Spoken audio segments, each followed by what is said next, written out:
Welcome back, everybody, to this fun episode of Han Talks First, talking about the top 7 fun facts about the making of Return of the Jedi.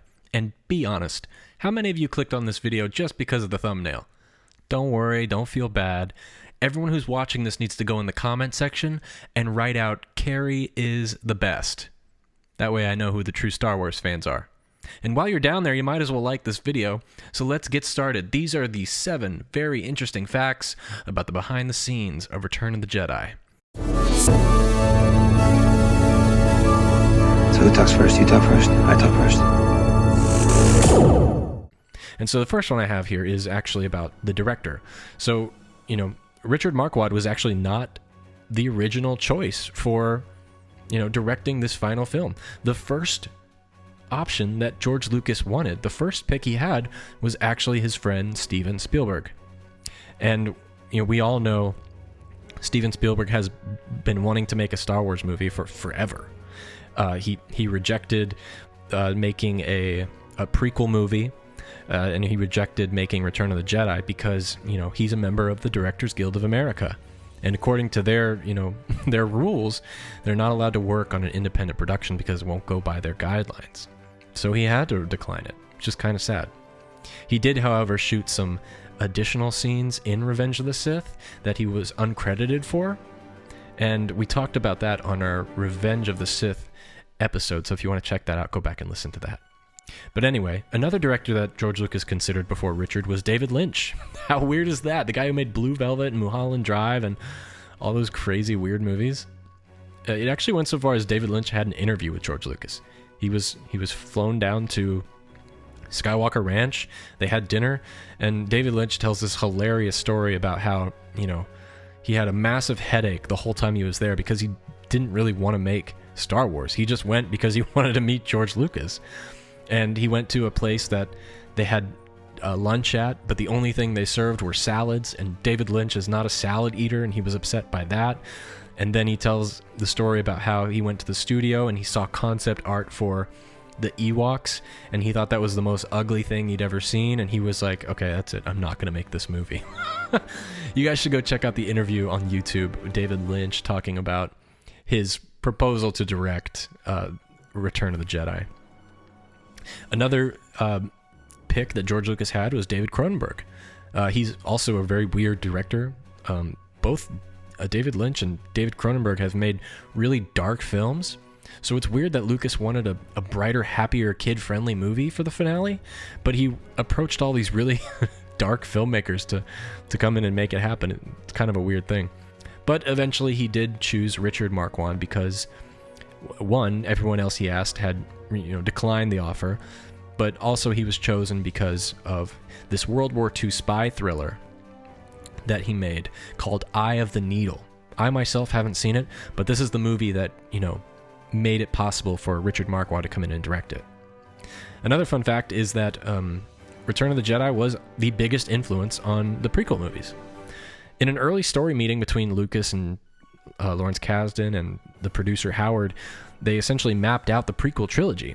I have a quote here that says, Anakin Skywalker starting hanging out with the Emperor, who at this point nobody knew, and they didn't know that he was that bad, because he was an elected official. And George Lucas says that with Lawrence Kasdan responding, was he a Jedi? And Lucas says, no, he was a politician. A Richard M. Nixon was his name. He subverted the Senate and finally took over and become an imperial guy, and he was really evil. But he pretended to be a really nice guy, and he sucked Luke's father right into the dark side. And while they were discussing the backstory, which ultimately led up to become the prequels, Ralph McQuarrie actually designed concept arts for all of these things, which eventually made their way into Phantom Menace and Attack of the Clones and Revenge of the Sith. Pretty cool stuff. The third fact I have here is that The Return of the Jedi wasn't only a momentous movie for the time and, narratively challenging for other films to try and, up their game, but it also changed the way that we hear movies. At this time, George Lucas was creating THX, which was this cutting-edge sound that, movie sound effects and theater certifications would upgrade to become the highest resolution for audio for movies. And when they screened Return of the Jedi initially, they screened it in a theater in Los Angeles. But when they did, the mix was completely off. The dialogue was all over the place. The sound effects were, really, they sounded awful, and everything just sounded bad. And the reason is because the movie's sound was so technologically far advanced than the movie theaters that it didn't sound good. So they actually had to come up with a new parameter and encourage movie theaters to upgrade their units so that they could show Return of the Jedi. So in a way, Return of the Jedi, it kind of changed the way movie theaters, adapted, which is pretty cool. Another fun fact is Obi-Wan and Yoda were obviously supposed to return back to the material world, as we talked about earlier. Lucas preferred the ending of having Obi-Wan and Yoda effectively being resurrected as Force ghosts, and from what the script called it, the Netherworld, and they would come back and celebrate the end of the Empire. And in several drafts of the script, Obi-Wan and Yoda also coach Luke through his fight when he confronts Vader on the second Death Star. It was actually in June 12th of 1981, in this draft, Obi-Wan tells Luke, "I am here to help you destroy the Emperor and your father." And Luke responds, "I can't." And later, Yoda emerges and says, "You can and you will. In the Netherworld, Obi-Wan and I are at your side. Help you we will." So these scenes were obviously cut for various reasons. With one being that, at the time, a nearly 7-year-old Alec Guinness couldn't effectively travel to partake in the fight scenes. And upon being asked to do a single scene on Dagobah for Return of the Jedi, Guinness notably in his biography said, "It's a rotten, dull little bit, but it would have been mean for me to refuse." Another fun fact is there were over 800 special effects from this movie that were removed from the final cut. Total, there was 900 special effects. And eventually they cut that by 800, only leaving 100 left in the film. When Lucas and his editors Sean Barton, Dwayne Dunham, and Marsha Lucas delivered a cut of the film in November of 1982, it forced the special effects teams at ILM to restructure key sequences, totaling up to 100 VFX shots, especially in the end battle sequence. And Lucas cut the shots and substituted others as a way to improve the climax of the film. His quote here said, or a quote from the ILM supervisor Bruce Nicholson says, "A lot of stuff was cut from that work, and they had worked several months on producing it. We called it Black Friday because it was the equivalent of the stock market crash." Another fun fact is that Leia's bounty hunter is the same voice as E.T. Before E.T. showed up in the Senate meetings in the prequels, he also made an appearance in Return of the Jedi. The voice of Boushh, who is Princess Leia's bounty hunter disguise at Jabba's palace, was provided by Pat Welsh, and she was also the voice of E.T.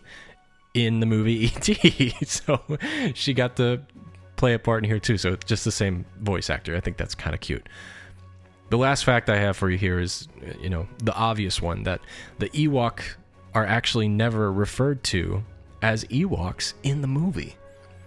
Although there was much debate over having Ewoks in the film at all, and it even went through several name changes, such as Ewax originally, the word Ewok is never actually spoken in Return of the Jedi. And on top of that, neither are the names of the individual Ewoks. So it's something really interesting that these characters went through so many different variations and changes and, deleting and, putting them back in, and then they never even bothered to mention the name. It's kind of funny.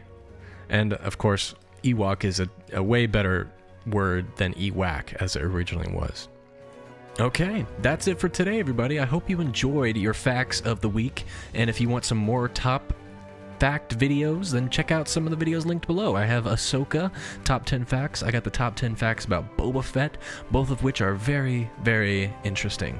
Subscribe if you're new, like the video if you're cool, and somehow, someway, somewhere this week, may the Force be with you.